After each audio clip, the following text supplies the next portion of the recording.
Happy Tuesday, everyone.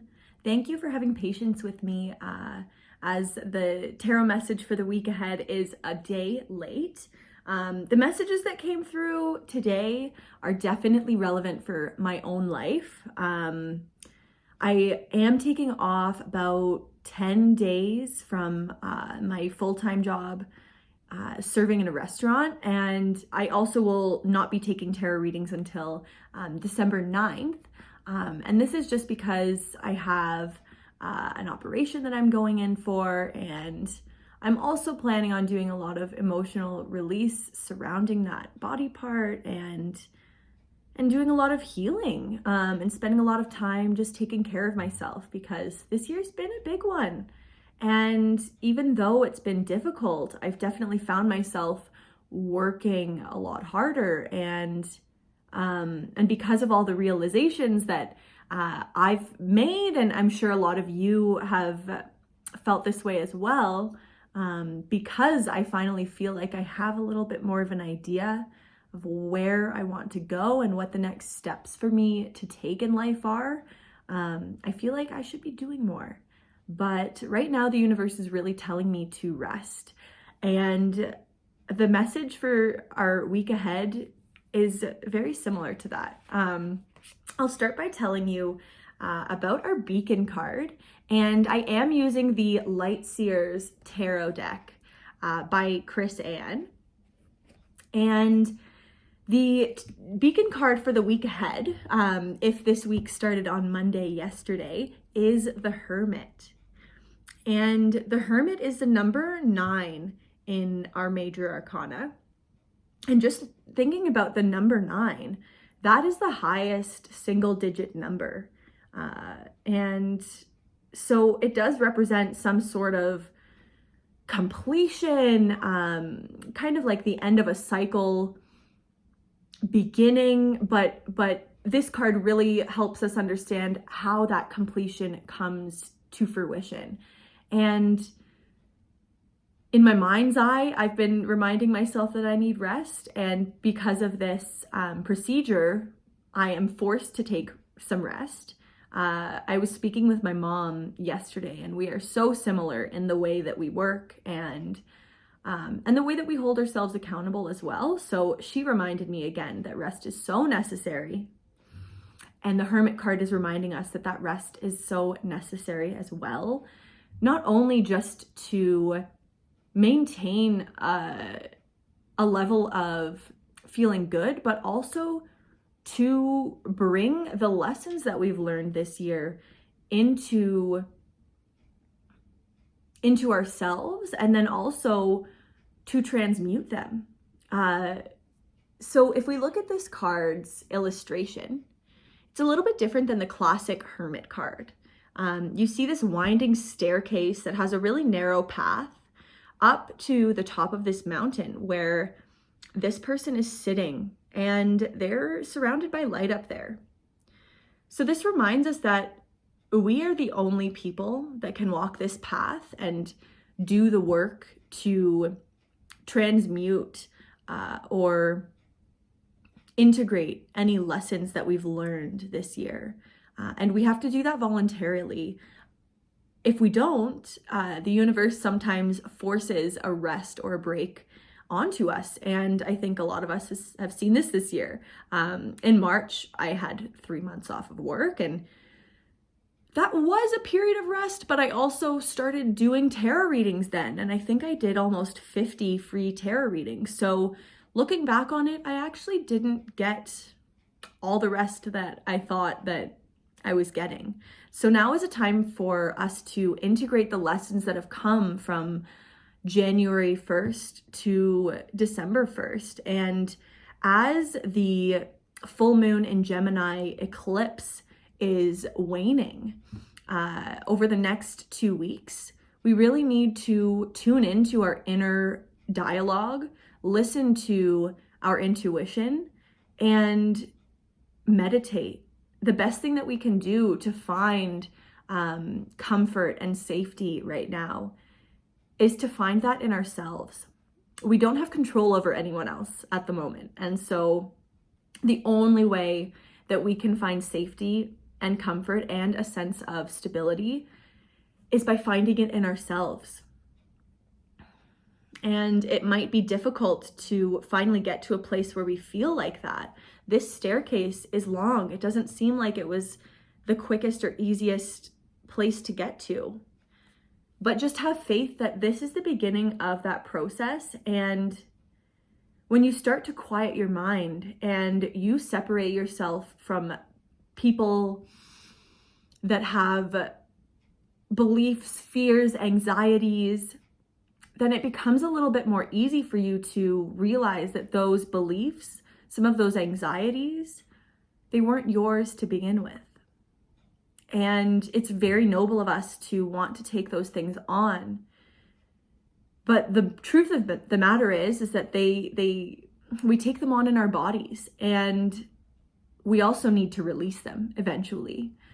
So if there's anything that you need to release, or anything that you just need to wrap your head around, now is a good time to just get quiet with those thoughts.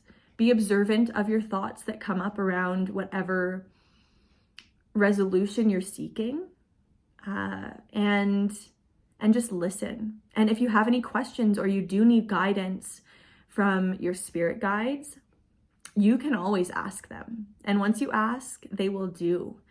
But you have to first ask them to do what you need help with before they can actually do it.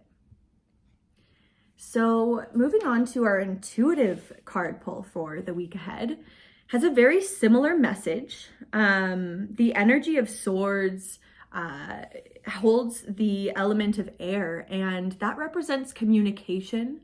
It represents our mental processes, and it also represents our internal dialogue. So I pulled the Four of Swords for our intuitive pull. And the Four of Swords, as you can see here, is a little bit less action-oriented. It's a little bit less chaotic as the other cards in the Swords progression. And she's actually so peaceful here. The Four of Swords reminds us that rest is so important. Even though she's pretty much in the middle of her journey, she's gone through the Ace of Swords, the 1, 2, 3 of Swords, but she does realize, or they do realize, that rest is necessary before moving on to the next phase, because that next phase might be very difficult. The Five of Swords that comes after the Four of Swords is quite challenging, and it does involve a lot of inner strength. It involves a lot of alignment with your own beliefs and knowing who you are. And it involves a lot of observing as well. So if we can get quiet and come to this place of being alone in our thoughts and forgetting what everyone else is thinking and just tuning into what we know is true, and we take some time to rest and really care for ourselves and nurture ourselves this week, whatever challenges that come after this week or in 2021, because that is coming up and it's not going to be easy, I'm going to tell you right now, we will be a little bit more prepared and we will be ready to take on whatever is thrown at us. So thinking about the numerology of number 4 represents stability, foundations. And so right now is a good time to ask ourselves, what is a good routine that I can do quite frequently that provides me rest, self-love, and nurturing myself? And that may look different for everyone. We all have different needs. We all have different love languages. And those love languages apply to our self-love. So whatever your love language is, if you haven't learned it yet, maybe you can look that up on Google. Show yourself some love in that way. And if there are any desires or feelings that you want to embody, think about that and ask yourself how you can embody those verbs or nouns. And I'll just point out the illustration of this specific Four of Swords. So it looks like she's in a bird's nest. She's got, I think it's four sticks or swords. And those are all tied to her little heart here. So while she's resting, she knows that everything around her is in place. Everything's where it needs to be. And this is a reminder for us not to worry about what's happening on the outside when we're giving ourselves rest. Because rest is just as necessary as taking action. So if you just remind yourself that you taking rest is necessary for growth and that you actually are growing in this time of rest, it might be a little bit easier for you to do that. And with the Four of Swords, I always get the sense or reminder of that harsh inner critic as well. I haven't done a loving kindness meditation in a while, but I definitely feel called to bring that into my my routine over the next week and a half or even month. If you haven't done a loving kindness meditation, it's a great meditation to show yourself some love. The way they usually start is by you bringing yourself into a place where you're surrounded by people that you love and you have warm relationships with. And you send them gratitude and love and safety. And then you usually choose someone who maybe you don't know at all. Maybe it's a person that works at the grocery store that you see all the time, someone that you have a neutral relationship with, and then you'll send love and safety and protection to them. Then there is usually a point where you can send love to someone who's been difficult in your life, someone who you don't necessarily get along with. And then the most pivotal moment in these meditations usually is the moment when you have to send love to yourself. After sending love to people that you care about, people that you see every day, and even people that you don't have the best relationship with, we're sometimes reminded how easy it is to give love to those people and how easy it is to stop ourselves from showing ourselves that same love. So it can be overwhelming sometimes. With the full moon energy and the emotions that are around, give yourself some space to cry and move your body. Do whatever makes you feel good and healthy and happy. I hope these resonated for you today. I won't be on Instagram a whole lot over the next week or so, but I will be posting a little reel to connect to the full moon energy, and I'll be pulling a card. And if you want to increase or tap into your intuition, that will be a great practice for you to do that with. So I'm going to wrap up here. Please share this video to anyone who you think it might resonate with.